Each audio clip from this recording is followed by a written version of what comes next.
Hi Mark, lovely to meet up with you at the range again at the weekend and do some further work on your swing. Just a quick recap on the key points that we covered during your session.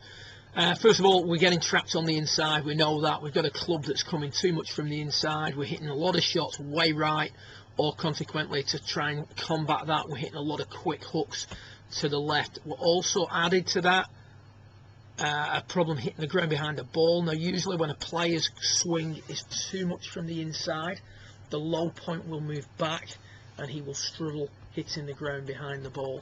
So we take a little look at the first suggestion we made. That was to get the shaft to sit lower at address. And you can see here now you've dropped the handle a little bit. The handle, ideally, if we take a line up the shaft, ideally it would hit you on the belt buckle. Here we're hitting it just above the belt buckle. Here we're hitting it midway through your torso. When the hands are too high, the club goes in too much. So we get the arms and the club working in too quickly, and there tends to be a lift to the top.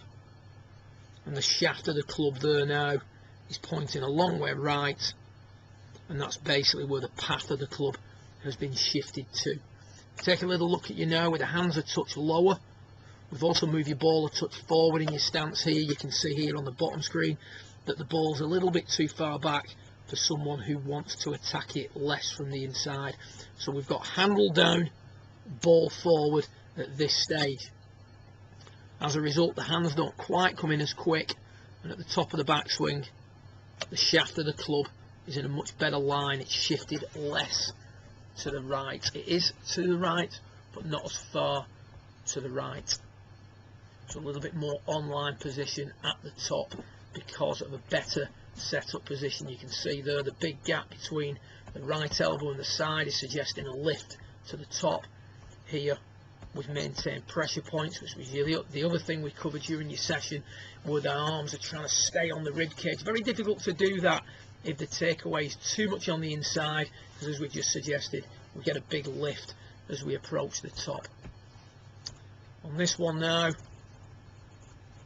can see they're clearly away from the inside. On this one, still from the inside, not quite as much. The big difference here is that the arms are staying on the rib cage for longer rather than coming off the rib cage. You can see they're a little bit more from the inside on your angle of approach. Very much hitting out at the golf ball. Here they're turning the corner a little bit better, so we're hitting out at it a little bit less. Arms starting to fold in the finish.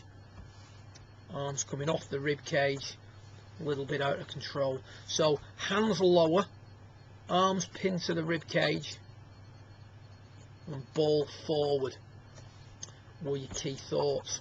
One of the things you commented on was that you're hitting the ground behind the ball. I mean, you did it on occasion during your lesson, but in particular when you went out and played golf afterwards. And we looked a little bit from face on. If you look at yourself in relation to this red line, lovely backswing, nice and stable, and then as you start your downswing, you move back. So the upper centre translates back during the downswing. When that happens, the wrists start to get unhinged too early, the right arm straightens too quick. Whenever the weight's moving back and the angles are getting dumped, the low point moves back. You can see the very, very shallow angle of attack. Very good for hitting the ground behind the ball. What we've done here is put the cane on the floor. We've got you to set up with a club on top of the cane and asked you to hit in front of the cane. Same backswing, but now the weight is continuously moving forward. So there's no translation back away from the target during the downswing. As a result, the angles in the wrists are maintained for longer. The right arm doesn't expand as quickly.